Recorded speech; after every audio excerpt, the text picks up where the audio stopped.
በስመ አብ ወወልድ ወመንፈስ ቅዱስ አሐዱ አምላክ አሜን።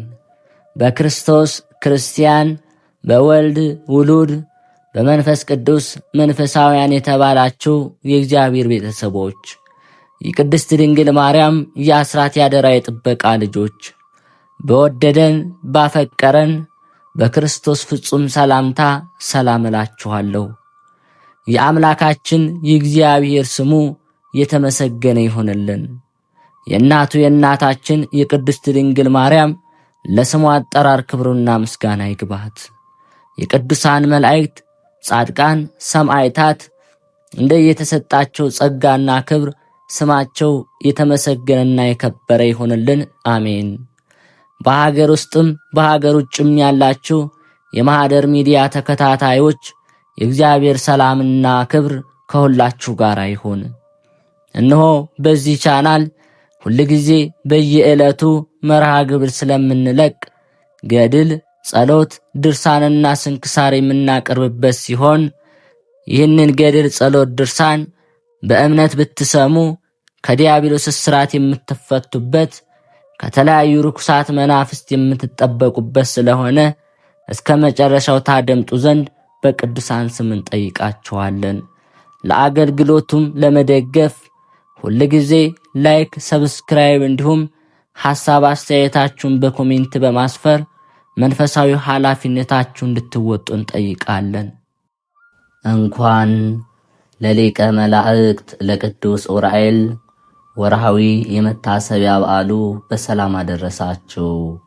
እንዲሁም በዚህች ዕለት ታስበው ለሚውሉ ቅዱሳን ዓመታዊና ወርሃዊ የመታሰቢያ በዓላቸው በሰላም አደረሳችሁ።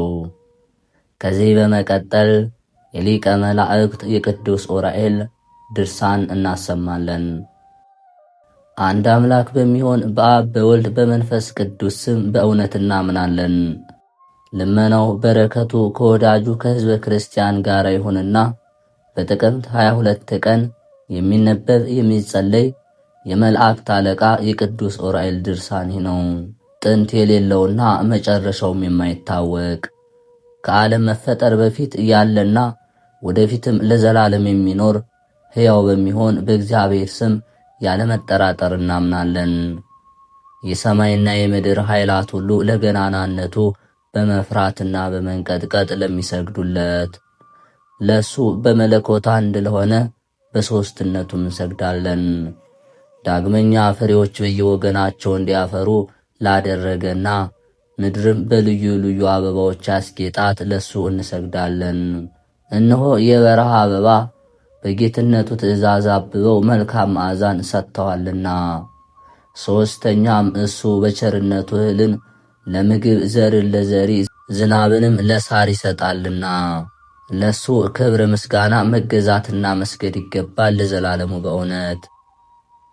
በክርስቶስ እምነት ያላችሁ አባቶችና ወንድሞች ሆይ ለሔዋን ሴቶች ልጆች መመኪያ የሆነች አምላክን የወለደች እመቤታችን የድንግል ማርያም ወዳጆች ከሆኑ አባቶች የሰማነውን መልካም ዜና ዳግመኛ ልንነግራችሁ ስሙ አለ።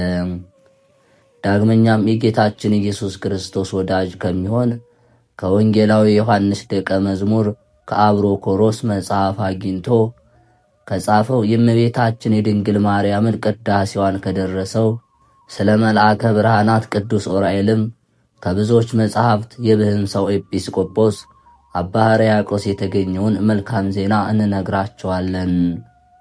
ሌሎችም የእመቤታችን የድንግል ማርያም ድርሳንና የሀገራችን ኢትዮጵያ ቅዱሳን የተአምራታቸውን መጽሐፍ ሃይማኖታቸው በቀና በአብርሃ ወአጽብሃ በካሌብና በገብረ መስቀል እስከ ናዖድ ዘመነ መንግሥት ድረስ የሆነውን ዜና እንነግራቸዋለን። እንዲሁም ሃይማኖታቸው የቀና እነሱም የኢትዮጵያ ነገሥታት የሆኑ ልጆቻቸው ዳግማዊ ዳዊትና ዘረ ያዕቆብ በዕደ ማርያም እንደ ዛፍ ጥላና እንደ ሕልም ኃላፊ የሆነውን የምድርን መንግሥት የናቀ ወንድሙ እስክንድርን ይህን ሁሉ ዜና የነገርናችሁ በክርስቶስ እምነት ያላችሁ የተመረጣችሁ የአዳም ልጆች ሁሉ የመላእክት አለቃ ቅዱስ ዑራኤል ብለን የምንጠራው ረዳታችሁና መድኃኒታችሁ ስለሆነ እንድታከብሩትና እንድታመሰግኑት እንድታውቁትና እንድትወዱት ነው። እሱ በመከራና በጭንቅ ጊዜ እናንተን ለመርዳት ዘወትር ያለማቋረጥ ወደ እግዚአብሔር በትጋት ይማልዳል። ረዳትነቱም ከቀድሞ ዘመን ከኢየሩሳሌም ንጉሥ ከዳዊት ጀምሮ ጌታችን ኢየሱስ ክርስቶስ ሰውን ለማዳን እስከ መጣ ድረስ ከዚያም እስከ ዛሬም ድረስ እስከ ዘለዓለሙ በእውነት እየታወቀ ነውና። ስለዚህም የተመረጣችሁ ምእመናን ሴቶችና ወንዶች፣ መኳንንትና መሳፍንት፣ ነገሥታትና ሊቀ ካህናት፣ ቀሳውስትና ኤጲስቆጶሳት፣ ጳጳሳት እንዲሁም ሊቃነ ጳጳሳት ሁላችሁም አክብሩት፣ ከፍ ከፍም አድርጉት። በታላቅ ምስጋና በቅዳሴ አመስግኑት። እሱ ረዳታችሁ አለኝታችሁ ነውና። በእግዚአብሔር በአምላካችን እናት በእመቤታችን በድንግል ማርያም በሁለቱም ዘንድ ባለሟልነት ስላለው ሁል ጊዜ ከነሱ አይለይምና ክቡር ቅዱስ በሆነ በዚህ መልአክ የመላእክት አለቃ በዑራኤል ልመና ከጥፋት ከጽኑ ጨቋኝ ጠላት ተንኰልም እንዲሁም ከድንገተኛ ሞት ትድናላችሁ። መልካም ሥራ እንዳትሰሩ ከሚያስቷችሁ ከመናፍስት ርኩሳን ከክፉዎችም አጋንንት ኃይል በጸሎቱ ይረዳቸዋል። በመከራቸውና በድካማቸው ጊዜ የእስራኤልን ነቢያት ዳንኤልንና ዕዝራን እንደረዳቸው እናንተንም በመከራችሁ በችግራችሁ ጊዜ ይረዳችኋል፣ ያድናችሁማል። እሱ ምስጋናና ክብር ለዘላለሙ የሚገባው የእግዚአብሔር የትእዛዙና የሕጉ አስከባሪ ነውና ለዘላለሙ በእውነት። ቅዱስ ዑራኤል ለባሮክ ምስጢሩን ሁሉ እንደገለጸለት የጌታችን መድኃኒታችን ኢየሱስ ክርስቶስን መቃብር የሚጠብቅ ስሙ ባሮክ የተባለ በኢየሩሳሌም አንድ ዲያቆን ነበረ። ይህም ዲያቆን አምላክን የወለደች የእመቤታችን የቅድስት ድንግል ማርያም ወዳጅ ነበር። እሱም የኢየሩሳሌምን ጥፋት፣ የእስራኤል የመንግሥታቸው ክብር እንዳይገሰስ ወደ እግዚአብሔር ይጸልይ ነበር። ከዚያ ጊዜ በኋላ እግዚአብሔር ጸሎቱን ሰማውና ሥጋው ሳይፈርስ ሳይበሰብስ 70 ዘመን እንዲተኛ እንቅልፍን ሰጠው። የኢየሩሳሌም ጥፋትንም ሳያይ በኢየሩሳሌም ጥበብ 70 ዘመን ተኝቶ ኖረ። ከእግዚአብሔር ዘንድ የተሰጠው የእንቅልፍ ዘመን በተፈጸመ ጊዜ የጌታችን ኢየሱስ ክርስቶስ ቤተ መቅደስ ከምትሆን ይህችውም ጎለጎታ ወደምትባል ገብቶ እህል ሳይቀምስ 40 መዓልት ጾመ። ከዚህ በኋላ ቅዱስ ዑራኤል ወደ እርሱ መጣና አንተ ሰው ሰውነትን ነፍስ ወይም ሥጋ ያለ እህል ወይም ያለ ምግብ መቆም አትችልምና አለው። ሰው ለሥጋው ተግባር መቆም የሚችለው በመብል ነውና አንተስ በእመቤታችን ጸሎት የተመኘኸውን ከእግዚአብሔር ዘንድ አግኝተ የኢየሩሳሌምን ጥፋት እንዳታይ 70 ዘመን ተኝተ የመከራውን ዘመን በሰላም አሳለፍ። አሁን ደግሞ ምን ሌላ ነገር ከእግዚአብሔር ዘንድ ትፈልጋለህ? ከሱ የፈለግከውን ሁሉ ተፈጽሞልሃልና አለው። አንተ መልካም ሰው ሆይ እንዳንተ ላሉ ቅዱሳን ቀደምት አባቶች ያልተሰጠ ጸጋ ላንተ ተሰጥቷል፣ አይበቃህምን? ሰው እኮን ዓለምን ሁሉ ቢነዳ ቢገዛ በነፍሱ ከተጎዳ ምን ይጠቅመዋል? ምን ይረባዋል? ተብሎ በወንጌል ተጽፏል። ነገር ግን እስኪ በል ሐሳብህን ንገረኛ፣ አስረዳኝ። በእግዚአብሔር ፊት በምትኖር በእመቤታችን በድንግል ማርያም በጸሎቷና በስሟ ሁል ጊዜ እያማጸንህ አሳስበኸኛልና አለው። ያን ጊዜ ባሮክ የመላእክት አለቃ ቅዱስ ዑራኤልን ድሃና ኃጥእ በእኔ የሚሆንልኝ አይደለም ከሰው ሁሉ በመረጣት በእመቤታችን በድንግል ማርያም ነው እንጂ የአምላክ ልጅ ለእኛ ለሁላችን ለአዳም ልጆች መድኃኒት እንድትሆነን ሥጋዋን ለብሶ እናት አድርጓታልና። አሁንም ጌታዬ ስለ እመቤታችን ስለ ድንግል ማርያም ብለህ በጥቂቱ የምነግርህንና የምለምንህን ስማኝ። ለእኛ ሲል በእንጨት ላይ በተሰቀለው አምላካችን ብለህ ሳትሰለች ከአንተ ጋር እንድነጋገር ትፈቅድልኝ ዘንድ ፈቃድህን እጠይቃለሁ። ቅዱስ ዑራኤልም መልሶ በል እስቲ የፈቀድከውን ነገር ሁሉ ጠይቀኝ አለው። ባሮክም መለሰና ያን ጊዜ ስለ ጳጳሳቱ፣ ስለ ነገሥታት፣ ስለ ደጋጎችና ስለ ክፎች ያሳየኝ ዘንድ የምስጢር ነገር ሁሉ መቼ ይሆናል? በሕይወት ሳለው ነው ወይስ ከሞትኩ በኋላ ነው ሲል ጠየቀው። ከዚህ በኋላ መልአኩ ቅዱስ ኡራኤል ያማጸንከኝና አንተም 40 ሌሊት 40 መዓልት በመጾም የደከምከው ስለዚህ ነገር ነውን? አለው። አሁንም ነግርህ ዘንድ ስማኝ። ስለ ጳጳሳትና ስለ ነገሥታት፣ ስለ ደጋጎችና ስለ ክፎች ነገር ሁሉ ሳትጠይቀኝ እንድነግርህ አምላክን በወለደች በእመቤታችን በድንግል ማርያም ጸሎት ከእግዚአብሔር ዘንድ ተልኬ መጥቻለሁ። የምነግርህን ልብ አድርገህ ስማ። በሊቀ ጳጳሱ ዘመን የስሙ ምልክት በየሚል ይነግሳል ተብሎ የጌታችን ደቀ መዝሙር አለቃ የጴጥሮስ ተማሪ በሆነ በቀለሜንጦስ መጽሐፍ እንደተነገረው ይህችም ሀገር ኢየሩሳሌም እስከ 777 ዘመን ድረስ እኩሌታው ግዛቷ በአይሁድ እጅ፣ እኩሌታው ግዛቷ ደግሞ በእስላሙ በምስር ወይም በግብፅ ንጉሥ እጅ ትቆያለች። በዚያ ዘመን በኢትዮጵያ የነገሰው ይኩን የሚባለው ንጉሥ የዚህ ሀገር ሰዎች በእስላሞች እጅ ስለመገዛታቸው እጅግ ያዝናል። ከዚያም ከኢትዮጵያዊ ንጉሥ የክርስቶስ ወገን የሆኑ የቅዱሳን ነገሥታት ይወለዳሉ።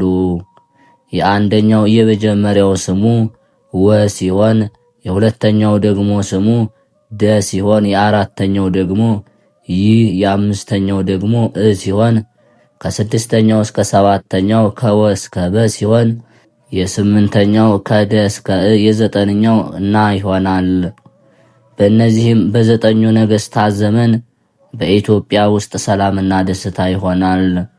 የአምላካችን የክርስቶስን መንግሥታዊ ወንጌሉ በዓለሙ ሁሉ ይልቁንም በኢትዮጵያ ሀገር ትሰበካለች።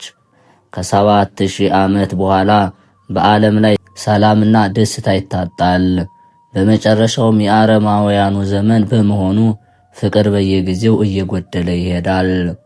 በዚያ ዘመን ስለ እግዚአብሔር ብሎ ሃይማኖትን ማጠንከርና ደጋጎችን ሰዎች መውደድ፣ እውነትና መልካም ሥራ መስራት ፈጽሞ የለም።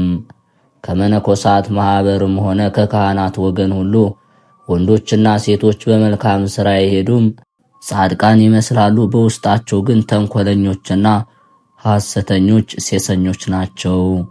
በኢትዮጵያ ሰዎች በሀገራቸው ዘመን አቆጣጠር ዓለም በተፈጠረ በ7295 በወንጌላዊ በሉቃስ ዘመን በዓለም ሁሉ ከሰማይ እንደ ብላጊ ዝናብ አመድ ይዘንባል።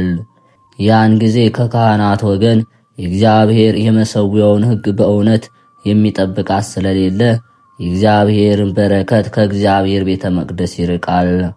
ከካህናት ወገን ንጹሕ አስተማሪና ፍርዱ ቀና የሆነ ንጉሥ የለምና።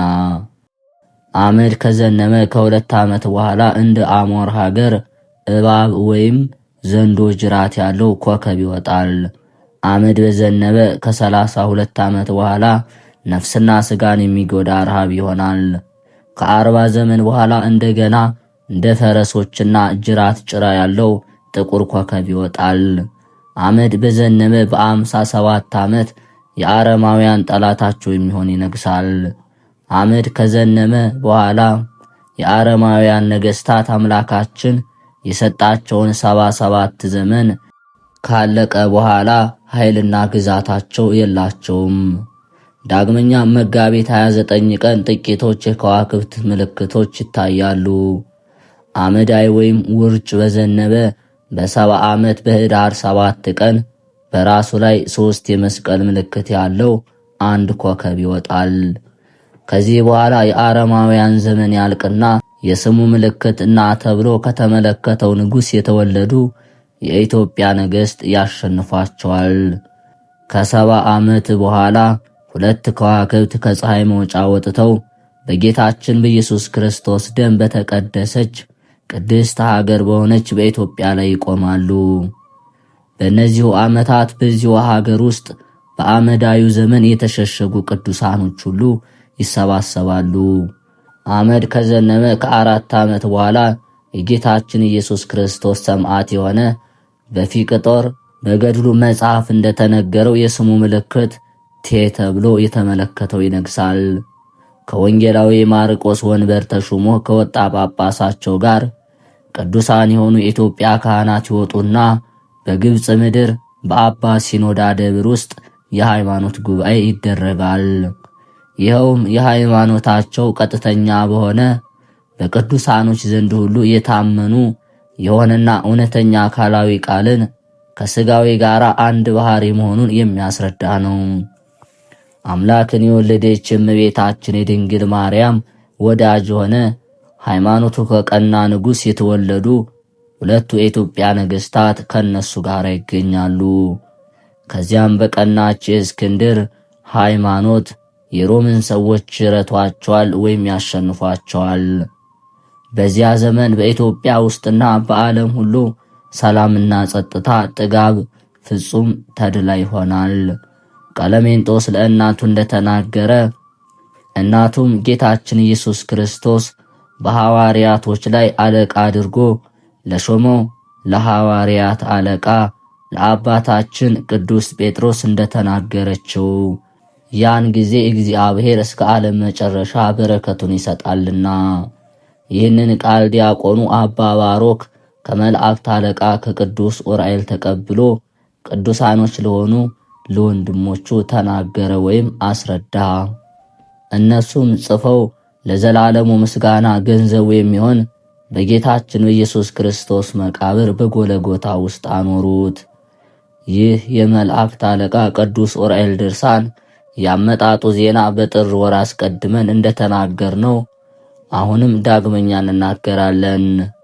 ይህ መጽሐፍ አገራችን ወደ ኢትዮጵያ ያመጣው አምላክን የወለደች የእመቤታችን የድንግል ማርያምን ቅዳሴዋን የደረሰላት በቁስጥንጥንያ ውስጥ በምትገኝ የብህንሳው ኤጲስቆጶስ አባ ሕርያቆስ ነው።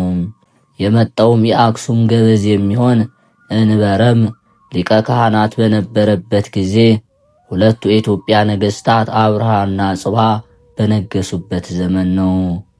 ከዚህ በኋላ የኢትዮጵያ ነገሥት አብርሃና ጽብሃ በኋላ ንጉሡ ካሌብ ተቀበሉት።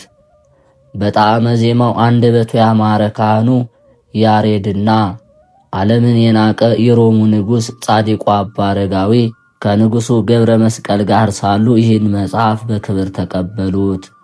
እኛም የክርስቲያን ወገኖች አምላካችን ፈለግ የምንከተልና አምላክን የወለደች ቅድስት ድንግል ማርያምን አማላጅነት ተስፋ የምናደርግ እንዲሁም የቅዱስ ዑራኤልን የረድኤቱን ኃይል በምንጠባበቅ ሁላችን ይህንን መጽሐፍ በማንበብ በጸሎቱን በመጠቀም ከፍ ከፍ ለማድረግ ሕሊናችን የተዘጋጀ ይሁን። ይህን የመላእክት አለቃ የቅዱስ ዑራኤል የዜና መጽሐፉን ከልብ ለሚወዱት ሰዎች በዚህም ዓለም በወዲያኛውም ዓለም ክብር፣ ጸጋን፣ ሰላምና ደስታን በእውነት ያጎናጽፋቸዋልና። ዳግመኛም አባ ሕርያቆስ ከ99 ነገደ መላእክት አንዱ ስለሚሆን ስለ ቅዱስ ዑራኤል ይህንን ተናገረ። እኔ አባ ሕርያቆስ እግዚአብሔር የመላእክት ክብራቸውን እንዲገልጽልኝ በብህንሳ ገዳም 40 ቀንና 40 ሌሊት ጾምኩ። ጾሜን ከፈጸምኩ በኋላ የሚካኤልና የገብርኤል የዑራኤልን የመላእክት አለቆችን ሁሉ የክብራቸውን ዜና ፈጣሪ ገለጸልኝ። ቁጥራቸው ሊነገር የማይችል ስፍር ቁጥር የሌላቸው እልፍ አእላፋት መላእክት በየነገዳቸው በአማረ ዝማሪያቸው እየዘመሩ ያመሰግኑታል።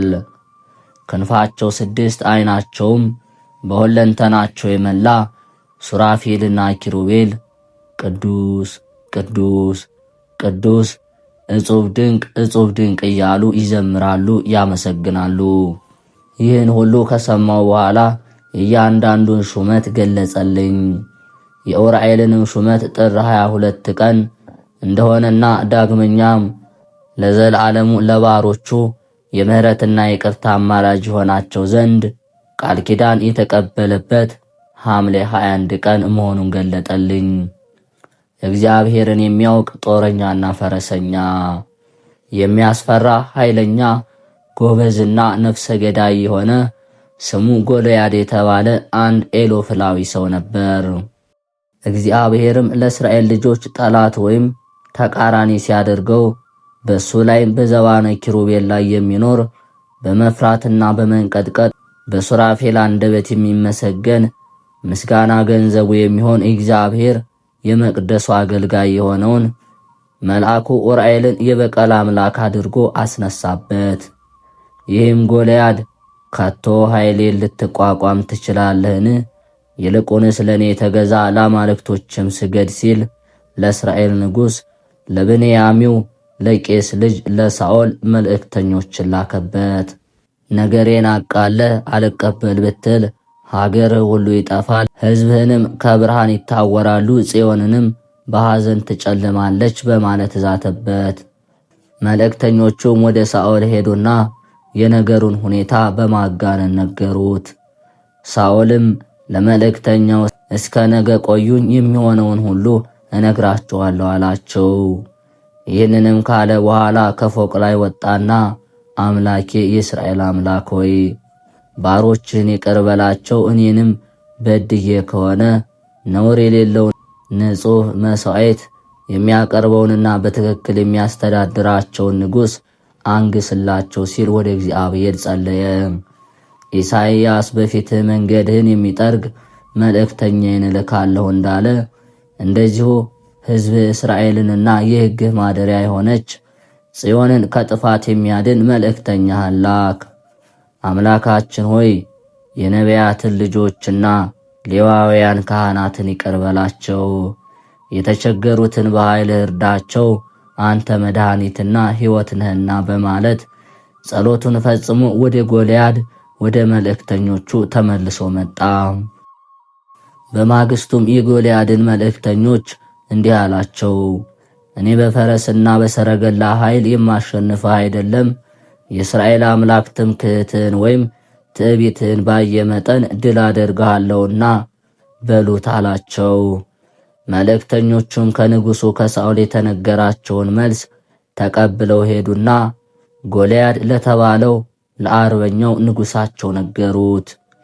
ጎልያድም ከንጉሡ የሳኦልን መልእክት በሰማ ጊዜ በፈረሱና በሰረገላው በራስ ቁሩና በሰይፉ በቀስቱም ተመታ።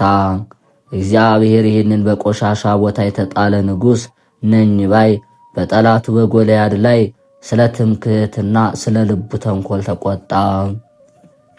ዳግመኛም ጎልያድ ስለ ጦርነቱ ነገር አንተ የእስራኤል ንጉሥ ስትሆን እኔ ኢሎፍላዊ ጎልማሳ ነኝ፣ በዚህም ሆነ በሰናዖር ሁላችን ጦርነት እንጋጠምና የተሸነፍን እንደሆነ እስራኤል ይድናሉ ሲል መልእክተኞቹን ወደ ሳኦል ላከ።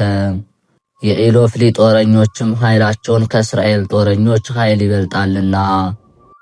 ያን ጊዜ ጎልያድ መልእክተኞቹን ጠንካሮችና ሯጭ የሆኑ ፈረሰኞች ይጭንላቸውና በአስቸኳይ ከሳኦል ዘንድ ደርሳችሁ ከጽዮን ተመለሱ አላቸው። የጎልያድ መልእክተኞችም ሄደው ለንጉሡ ለሳኦል ነገሩት። የእስራኤልንም ሕዝብ ይህን በሰሙ ጊዜ ደነገጡ፣ ፈሩ። የይሁዳ ሀገሮች ሁሉ በዙሪያዋና እስከ ኤዶምያስ ድረስ ያሉት ሁሉ ተሸበሩ። በዚያን ወራት የእሴይ ልጅ ዳዊት ወደ ንጉሡ ሳኦል ሄደና ወደ አውራቲዝማ ደርሶ በበገናና በመሰንቆ ለእግዚአብሔር ምስጋና ቀረበ። ያን ጊዜ አውቲራዝማ እስራኤላዊ ሆይ እንደ ባህታዊ እዚህ በረሃ ውስጥ ምን አመጣ ሲል ጠየቀው። ዳዊትም ጌታዬ የሳኦል ነገር አስጨንቆኛል፣ ልጄ ሜልኮልን እሰጥሃለሁ ካለኝ በኋላ ልቡ እንደ ከዳኝና ክህደቱም እንደ ሰይጣን ክህደት ስለመሰለኝ ነው አለው። አውቲራዝምም የእስራኤልን ጠላት ጎልያድን ሄዶ እንዲዋጋው መልካም ምክርን ስለመከረው ዳዊትም ያን ጊዜ ከእግሩ በታች ወደቀና እግዚአብሔርን አመሰገነ። ከዚህ በኋላ አውቲራዝማ በዳዊት ላይ ጸሎት ጸለየና የእስራኤል ጠላት ጎልያድ በዳዊት እጅ ድል እንዲሆን ለእግዚአብሔር መሥዋዕት አቀረበ። ያንን ጊዜ ዳዊት ተነስቶ ወደ ቂስ ልጅ ወደ ሳኦል ተመለሰ። የሳኦል ልጆችም በዳዊት ተመልሶ መምጣት በጣም ደስ አላቸው። ሳኦልም ዳዊትን ጠራና ልጄ ዳዊት ሆይ ስለ ጎልያድ ጦርነት ሳይሆን በእኔና ባንተ መካከል ባለው ጉዳይ ላይ ሁለታችን እንመካከርበት አለው። ዳዊትም ይህንን ሰምቶ ልብሱን ከወገቡ ታጥቆ ወደ ሳኦል ቤት በገባ ጊዜ ሳኦልንም አዝኖና ደንግጦ በተሰበሰበው ሕዝብ መካከል ሲጨነቅ አገኘው። ዳዊትም ጌታዬ ሆይ አንተ የእስራኤል ንጉሥ ስትሆን ምን ያስተክዝሃል ሲል ጠየቀው። ሳኦልም የጎልያድ ነገር ብዙ አስጨንቆኛል ሲል መለሰለት። ጌታዬ እኔን ወደ እርሱ ላከኝ፣ እኔ ሄጄ ሕዝቡን አሳፍራቸዋለሁ፣ የኤሎፍሊ ሰዎችና አሕዛቦችን አስጨንቃቸዋለሁ። እኔ ከሱ በፊት ብወድቅ አንተ በኃይልህ አንሳኝ፣ የምሰጥህ ምርኮ ባይኖረኝ ግን ራሴን ለሞት አሳልፌ እሰጥልሃለሁ አለው። ከዚህ ቀደም በቃልህ ሀብት የሚሰጠኝ አልሻም፣ እኔ ግን የምፈልገው ካልተገረዙት አሕዛብ 100 ምርኮኞችን የሚሰጠኝ ብቻ ነው ብለኸኛልና አለው። እነሆ ዛሬ በኃይልና በትእዛዝ ወደ ኤሎፍላዊ ምድር ብወርድ ነፍሴ በኤሎፍላዊ ሰራዊት እጅ መንሻ እስክትቀበል ድረስ በዚያ ልቤ ለመዋጋት ይፈቅዳል። ዳዊትም በሳኦል ፊት 3 ጊዜ እጅ ነሳና ጌታዬ ኃይልህ ይከተለኝ፣ ፈቃድህ ፈቃዴ በመሆኑ ራሴን ለሞት አሳልፌ ሰጥቻለሁ አለው። ከዚያም ዳዊት ሰይፉን ታጥቆ ጋሻውን አንግቦ ጠንካሮች ወይም ኃያላን የሆኑትን ሰራዊት ተከትሎ ሄደ። በጽዮን የእግዚአብሔር ቃል የጥበብ መንፈስ እስኪገለጽ ድረስ። ያን ጊዜ ዳዊት በእስራኤል ልጆች የጦር ሰፈር ውስጥ ሰይፉንና ጋሻውን መልሶ አስቀመጠ። ዳዊትም ከጎልያድ ጋር ለመዋጋት ወደ ጦሩ ግንባር ሲሄድ የራሱ ጠባቂ የሆነ የእግዚአብሔር መልአክ ስሙ ኡራኤል የተባለ ከሰማይ ወረደ። ያን ጊዜ ዳዊት ልቡ ጸና፣ መልአኩ ፍርሃቱን ከላዩ ላይ አስወግዶለታልና። ከወንዝ ውስጥ 3 ድንጋዮችን አንስቶ ከወንጭፉ ማስወንጨፊያ ውስጥ አደረገና በእጁ ይዞ ጠላቱን ተጠባበቀው። በግራ በቀኝ ጋሻ መከታ ሆኖ መልአክ እግዚአብሔር ይጠብቀዋል፣ እሱ ረዳት ለሌለው ረዳት ነውና። ዳዊትም የጎልያድን ቁመት ከሰራዊቱ በላይ ሆኖ ባየው ጊዜ ጎልያድ እንደሆነ አውቆ በወንጭፉ ውስጥ ድንጋይ አነጣጠረና ወነጨፈ። ያን ጊዜ ጎልያድ ወደቀ፣ ድንጋዮቹም በቀኙ በኩል ተስፈንጥራ ወጣችና ወደቀች። ከዚህ በኋላ ዳዊት ከጎልያድ ጋር ሰይፉን ማርኮ በገዛ ሰይፉ አንገቱን ቆረጠው። የእግዚአብሔር መልአክ ቅዱስ ኡራኤል የዳዊት የራሱ ጠባቂ ስለሆነ ከክፉ ነገር ሁሉ ጠብቆ ጠላቱን አጥፍቶለታልና ለፈጣሪያችን ለዘላለሙ ምስጋና ይሁን፣ አሜን። ሊቀ መላእክት ቅዱስ ኡራኤል ያደረገው ተአምር። በአንዲት ሀገር ውስጥ ልጅ የሌላትና ወይም መካን የሆነች አንዲት እስላም ሴት ነበረች። እሷም ልጅ ስለሌላት ሁል ጊዜ እየተከዘች ታለቅስ ነበር። ወይኔ በእርጅናዬ ጊዜ የሚረዳይ ልጅ ስለሌለኝ ለእኔ ወዮታ አለብኝ እያለች በዚሁ ምክንያት ለብዙ ጊዜ በማዘንና በመተከዝ ኖረች። ክርስቲያናዊ የሆነ አንድ ሰው በጎረቤቷ ስለነበረ ወደ እሱ ቤት ሄዳ ስትጫወት ቆይታ በምትመለስበት ጊዜ የክርስቲያን ልጆች አየችና አሁንም ወይኔ እንደነዚህ ልጆች የሚረዳይ ልጅ የሌለኝ በማለት አለቀሰች። ያን ጊዜ ክርስቲያኑ ሰውዬ ልጆቹን አይታ ማልቀሷን ተመልክቶ ሴትዮ በዚህ ነገር ምን ያስለቅስሻል? ባጠገብሽ ባለው በቅዱስ ኡራኤል ቤተ ክርስቲያን ብትማጸኚ የለመንሽውን ይሰጥሻል፣ ከሰጠሽም በኋላ እንደኛ ክርስቲያን ትሆኛለሽ አላት። እሰጠው ዘንድስ ከኔ ምን ይፈልጋል? ምንስ ላድርግለት አለችው።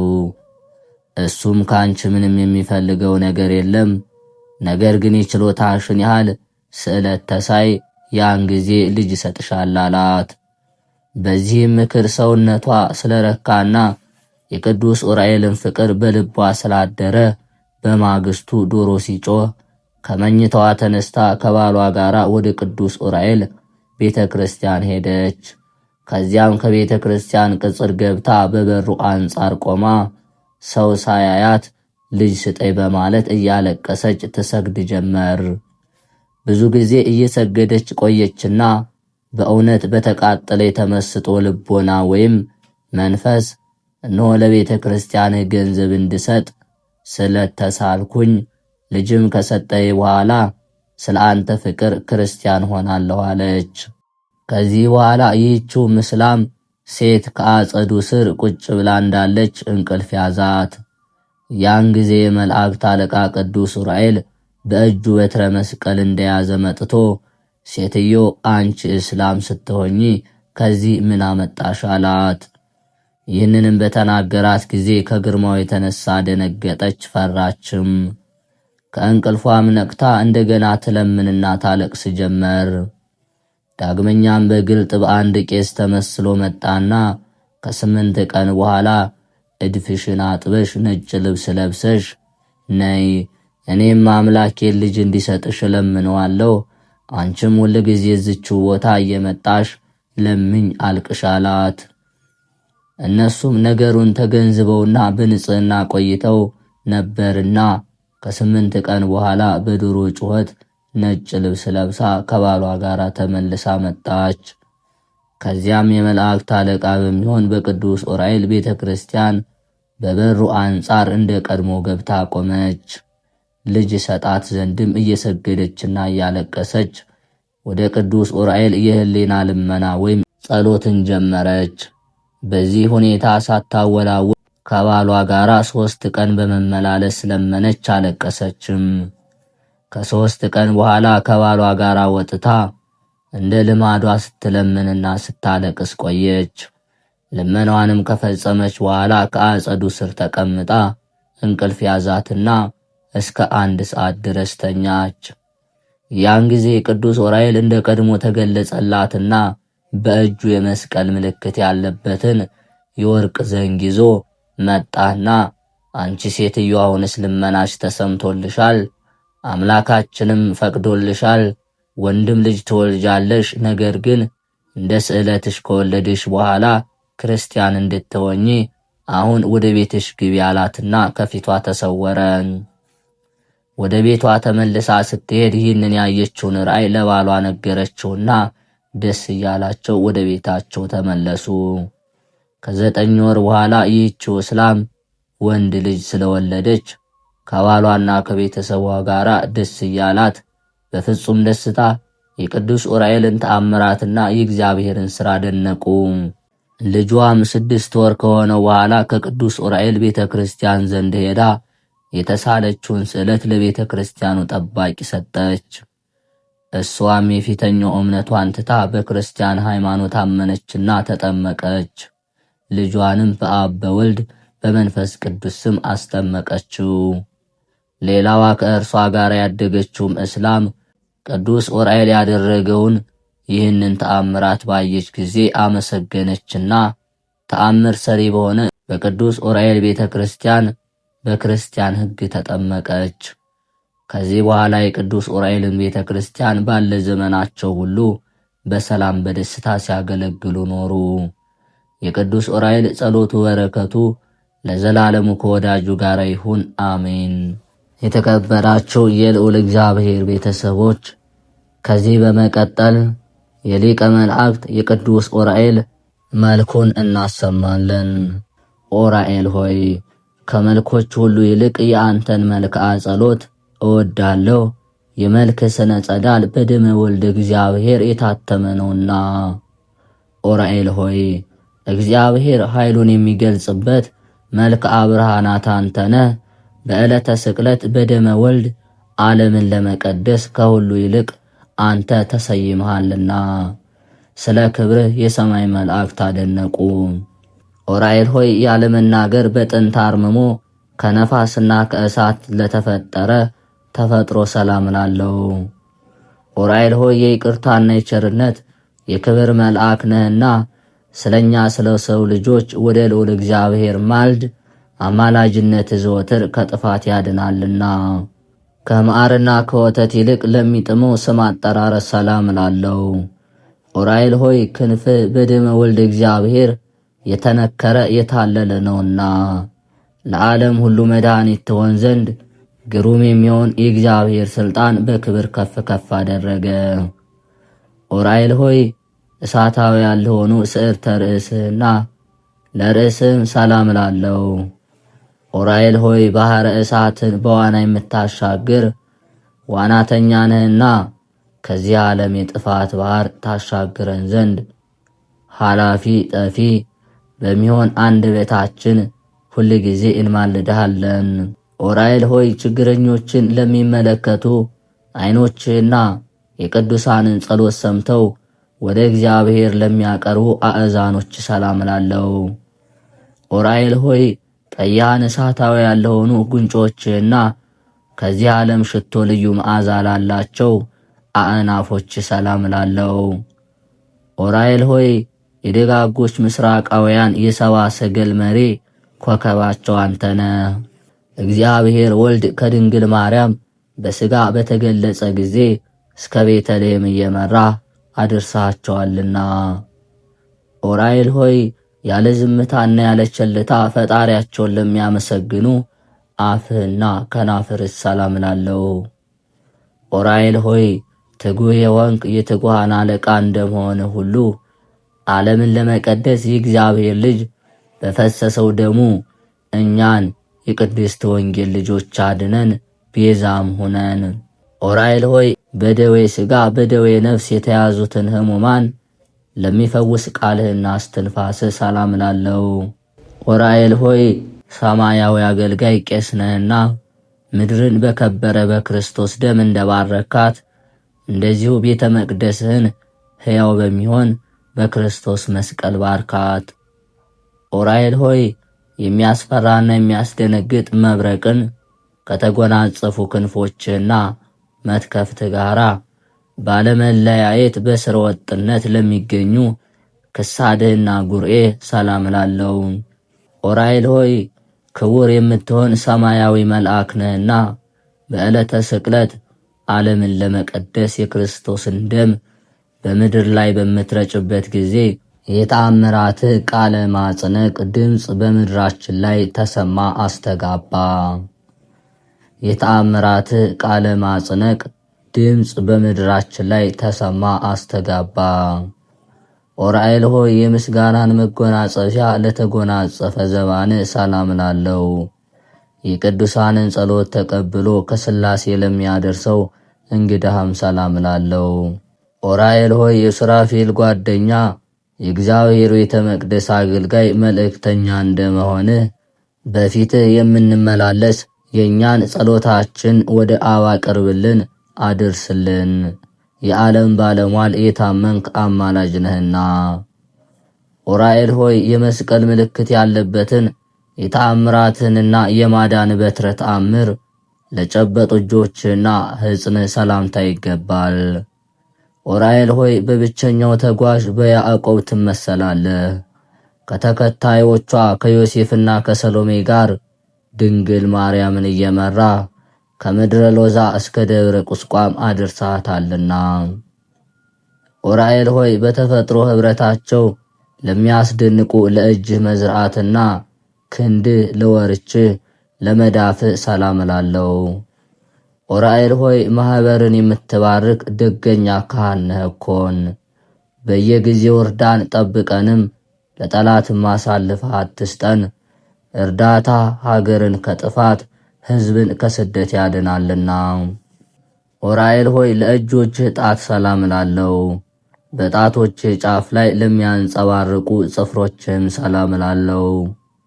ዑራኤል ሆይ የምስጋናን ለውዝ ገውዝ የያዝህ ነበልባላዊ ሙሽራ እንደመሆንህ ከአንተ ዘንድ ከሚመነጭ ዕዝራ ከጠጣው ጽዋ ጠጥተው ይረኩ ዘንድ ማየ ሕይወትን የተጠሙ ሰዎች ሁሉ ወደ አዳራሽህ ይሰበሰባሉ። ዑራኤል ሆይ እሳታውያን አክናፍ ለተጎናጸፉ ጎኖች ሰላም እላለሁ። በሕይወትና ምስጋና መብልዕ ለተመላ ከርስም ሰላም እላለሁ። ዑራኤል ሆይ በብርሃናት ሁሉ ላይ የተሾምክ ነህና ከዕለት እኪት ሰውረን ከክፉ ነገር ሁሉ ጠብቀን። ዑራኤል ሆይ ክህሎት የባህሪው የሚሆን የአምላክን ትእዛዝ የሚጠብቅና የችግረኞችን ሰዎች ልመና ወደ ፈጣሪው ለማቅረብ ዝግጁ ለሆነው ሕሊናህና ልቦና ሰላም እላለሁ። ዑራኤል ሆይ መልካም ባለሙያ መልአካዊ ገበሬ ነህና ከግብረ ዲያብሎስ እንክርዳድ የኃጥአንን ነፍስ ፍሬ በእርዳታ መንሽ አበጥረህ አንጠርጥረህ ለይ።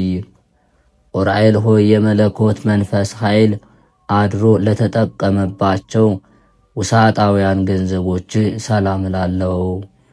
ዑራኤል ሆይ የተፈጥሮ ባህር ይህ ከእሳትና ከነፋስ እንደመሆኑ መጠን የአገልጋይህን የሕይወት ዜና መርከብ የባህር ማዕበል ሞገድ አያንገላታውም።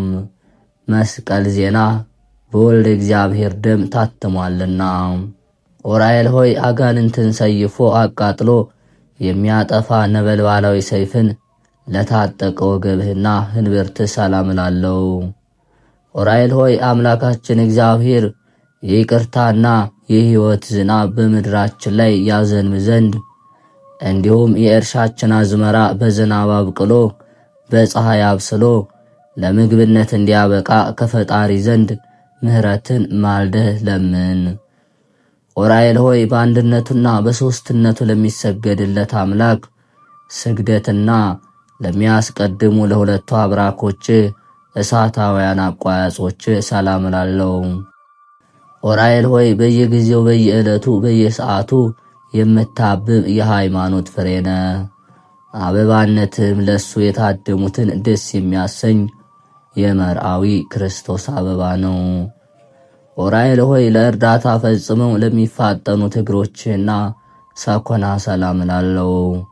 ዑራኤል ሆይ በስደት ወራት ለድንግል የምድረ ግብፅን መንገድ ያመለከትካት አንተ ነህ። 3 ዓመት እያለቀሰችና እያዘነች ከስደት ከቆየች በኋላ ተመልሳ ወደ ሀገሯ እንድትገባ የደስታ ምስራች ያበሰርካት አንተ ነህና። ዑራኤል ሆይ መዝናኛዋ በጽርሐ ጽዮን ለሆነና ነፍስን ከሲኦል የኩነኔ ፍርድ ለማውጣት የሲኦል ጎዳና መረገጫው ለሆነው ተረከዝ ሰላም እላለሁ። ዑራኤል ሆይ ከፈጣሪ ይቅርታን አስገኝተ የኃጥአንን ነፍስ የምትጎበኝ ነህና በዚያች ቁርጥ ፍርድ ቀን የሲኦልን ደጃፍ እንዳናይ ስለ እመቤታችን ድንግል ማርያምና ስለ ልጇ ኢየሱስ ክርስቶስ በቃል ኪዳን እንማጸናለን። ዑራኤል ሆይ 2 አእጋረ ጉንድ ለበቀሉ 10 ጣቶችህና ጽፍሮች ሰላም እላለሁ። ዑራኤል ሆይ ለሄኖክ ምስጢረ ጥበባትን እንደገለጽክለት ሁሉ ከነበልባላዊው መልአክ ከገብርኤልና ከደገኛው ከደቅስዮስ በዓል ጋር በኅብረት ለሚከበረው በዓልህ የተሰበሰቡትን ምእመናን ሁሉ ባርካቸው። ዑራኤል ሆይ ነበልባላዊ አካለ ቆምህና ለእሳታውያን ስነ መልክ ሰላም እላለሁ። ዑራኤል ሆይ ለዕዝራ ሱቱኤል ምስጢርን የሚገልጽ ትንቢትን የሚያናግር ጽዋ ልቦናን ለመጋት እንደተቻኰልክ ሁሉ በውስጥ በአፋ የከበርክ መልአክ ነህና የአንደበቴን ምስጋና ለመቀበል ፈቃደኛ በመሆኔ ከሐዘኔ ታረጋጋይ ዘንድ በሩጫ በችኮላ ፈጥነህ ወደ እኔና።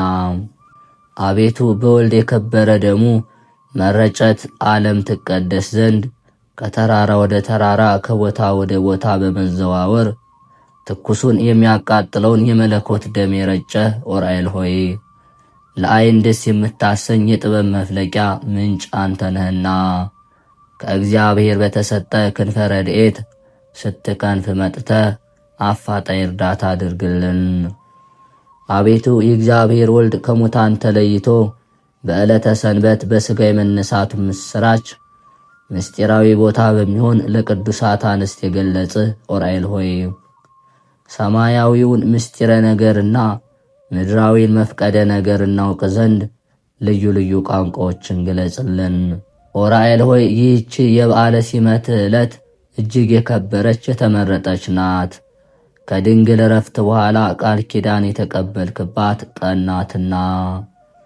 ዑራኤል ሆይ በምእመናን መስቀል ላይ የተሾምክ ታማኝ አገልጋይ ካህን ነህና አሳሳች ከሚሆን ከሰይጣን አገዛዝ ነፃ አውጥተህ ማኅበራዊ አንድነታችን ለሁል ጊዜ ጠብቅ፣ የሃይማኖት ጥመኞችንም ታጠጣ ዘንድ የእጅዋን ጽዋ ላክልን። አቤቱ ለጻድቁ ይስሐቅ የስንዴ ዘሩን ጠዋት ዘርቶ ማታ አጭዶ ወቅቶ ከጎተራው ያስገባው ዘንድ መንፈሳዊ ጥበብን ያቀዳጀው አንተ ዑራኤል ነህ። የቅዱሳን ረዳታቸው ዑራኤል ሆይ ከሽቶ ይልቅ የመወደድ ጼና መዓዛ ያለህ ነህና የጽጌ ሙሽራ ስለ ጼና ፍቅርህ ፍቅሬ የኔ ነው፣ እኔም የሱ ነኝ፣ ፍቅሬ እንደ ነጭ ዕጣን መዓዛው የጣፈጠ ነው እያለች ታመሰግንሃለች። እነሆ በቀራንዮ የተክል ቦታ ከጉንደ መስቀል የተገኘ ጽጌ የምስጋና አበባ አበበ፣ የምስጋና ፍሬ አፈራ። ዑራኤል ሆይ ሕይወትን የሚያድስ መዓዛው የጣፈጠ ተክለ ናርዶስ ነውና ጼና መዓዛው በሕያው ባሕሪ በክርስቶስና በክብርት እናቱ ቅድስት ድንግል ማርያም ፊት እንደ ሶራፌ ማዕጠንት ባለ መዓዛው የምስጋናችን መዓዛ ያጣፍጥልን። አሜን። ካለመኖር ወደ መኖር አምጥቶ ዓለምን ለፈጠረ እግዚአብሔር ክብር ምስጋና ይገባል። ዳግመኛም በአርአያውና በምሳሌው ከአራቱ ባሕርያተ ሥጋ አምስተኛ ባሕርየ ነፍስን አከናውኖ ሰውን የፈጠረ እግዚአብሔር ዘወትር በፍጹም ምስጋና እናመሰግነዋለን። በዚህ ሰብአዊ የክብር ተፈጥሮም ዑራኤል ሳይቀር ፈጽሞ ተደንቆ ለፈጣሪው ክብር ምስጋና ይገባዋል በማለት ምስጋናን አቅርቧልና የእግዚአብሔር ምስጋናው በምድርም በሰማይም የመላ ነው ለዘላለሙ። አቤቱ የመላእክት አለቃ የሚሆን የቅዱስ ዑራኤል አምላክ ሆይ በክርስቶስ ክርስቶሳውያን የተሰኘን የጥምቀት ልጆች እኛን አገልጋዮችህን ከመከራ ሥጋ ከመከራ ነፍስ ጠብቀን ለዘላለሙ አሜን። ጌታዬ ኢየሱስ ክርስቶስ ሆይ አቤቱ ራሳቸውን ከሚወዱ ለገንዘብ ከሚስገበገቡ ትምክህተኞች፣ ትዕቢተኞችና ተሳዳቢዎች፣ ለወላጆቻቸው ከማይታዘዙ ውለታ ቢሶች፣ ፍቅር አንድነት ከሌላቸው ሰዎች የማኅበር አንድነት እንዳልተባበር በሐጹረ መስቀልህ ጠረኝ። አቤቱ ለምንሃለው እማልድሃለውም። ከሰውም ጋር ስምምነት የሌላቸው ሰው የሆነው ሰውን ከገንዘቡ ጋር ለመዋጥ የሚፈልጉ ስም የሚያጠፉ ታሪክ የሚያጎድፉ የመልካምና የበጎ ነገር ጠላቶች ከሆኑ ራሳቸውን ከማይቆጣጠሩ ጨካኞች ጥንቃቄ የጎደላቸው በትዕቢት የተነፉ እግዚአብሔርን ከመውደድ ይልቅ ሥጋዊ ደስታን የሚወዱ ሃይማኖት ያላቸው የመሰሉ እግዚአብሔርን ክደው ሌላውን የሚያስክዱ ከሃዲዎች ደመ መለኮትን በብርሃን መነሳንስ ረጭቶ ዓለምን በቀደሳት ስለ ሊቀ መላእክት ቅዱስ ዑራኤል ብለህ ወደ እኔ አገልጋይህ እንዳይቀርቡ በኃይሉ ክንድህ አርቅልኝ፣ በቸርነትህ አጹር ክበበኝ። አሜን። አምላካችን ሆይ የሰላም ንጉሥ እንደመሆንህ ሁሉ ሰላምን ትሰጠን ዘንድ እንለምንሃለን። ሁሉን ሰጥተህናልና አቤቱ ፍጹም ወገኖች አድርገን እንጂ ገለልተኞች አታደርገን።